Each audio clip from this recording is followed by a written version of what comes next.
Hey guys, this is Josh again, and right now I'm going to talk more about cryptocurrencies. We just covered the blockchain in the last lesson. And so the best way for me to cover cryptocurrencies is to cover just Bitcoin. Bitcoin was the first cryptocurrency ever. So a couple things I want to talk about in regards to Bitcoin as a currency are some of the things I talked about in the currency video.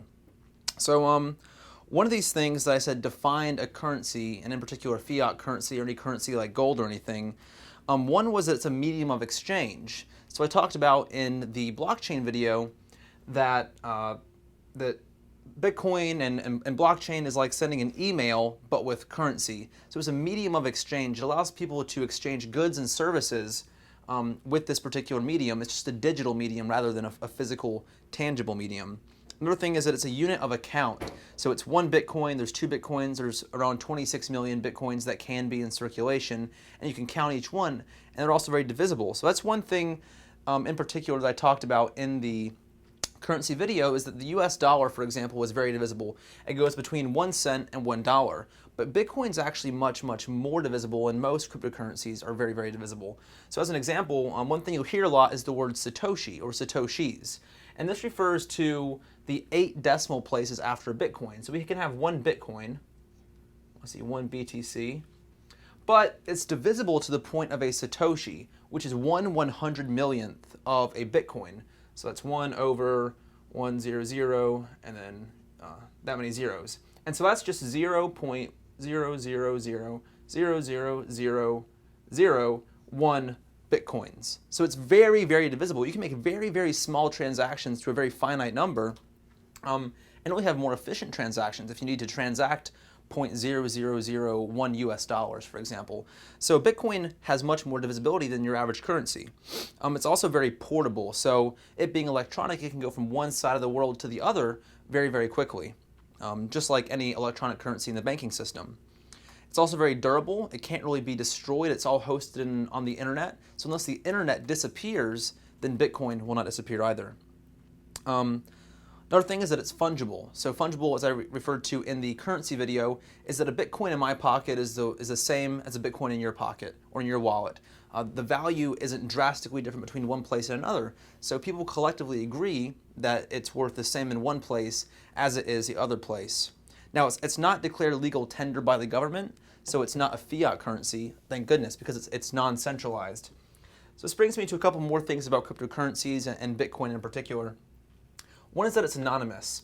So when referred to the miners in the last lesson about blockchain, what happens is that there's these problems between two transactions and the ledger. And these computers on the blockchain, the nodes, they work together and try to solve these complicated mathematical problems. And the first one to do it is rewarded.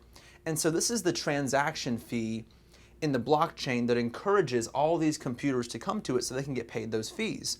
So for example, if you send one Bitcoin, you'll get charged a very small fee that's in the transaction because you want someone to solve your mathematical problem that allows it to be on the blockchain itself, which verifies that transaction.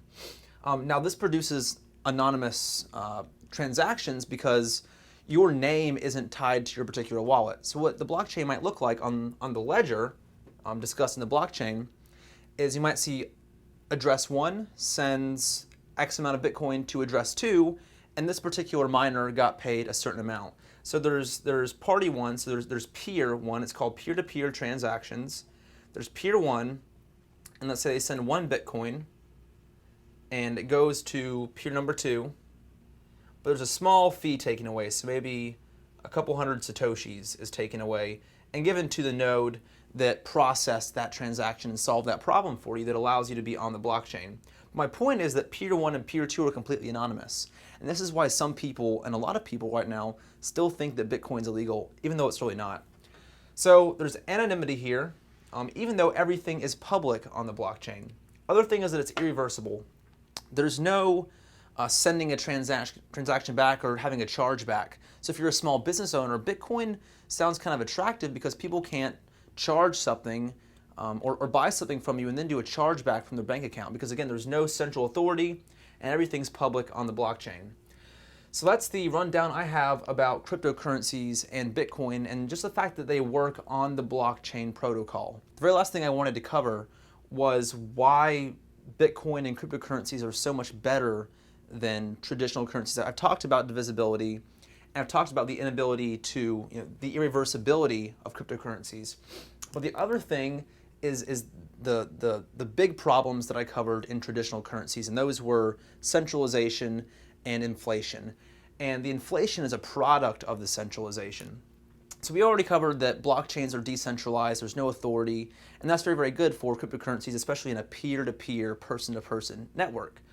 But inflation, so in particular with Bitcoin, there's a very limited supply. I mentioned there's about 26 million, I believe that's the number, Bitcoins that could ever be in circulation. And that makes it very scarce, just like gold. So it becomes a storage of value. And because you can't print more Bitcoins, it can't inflate.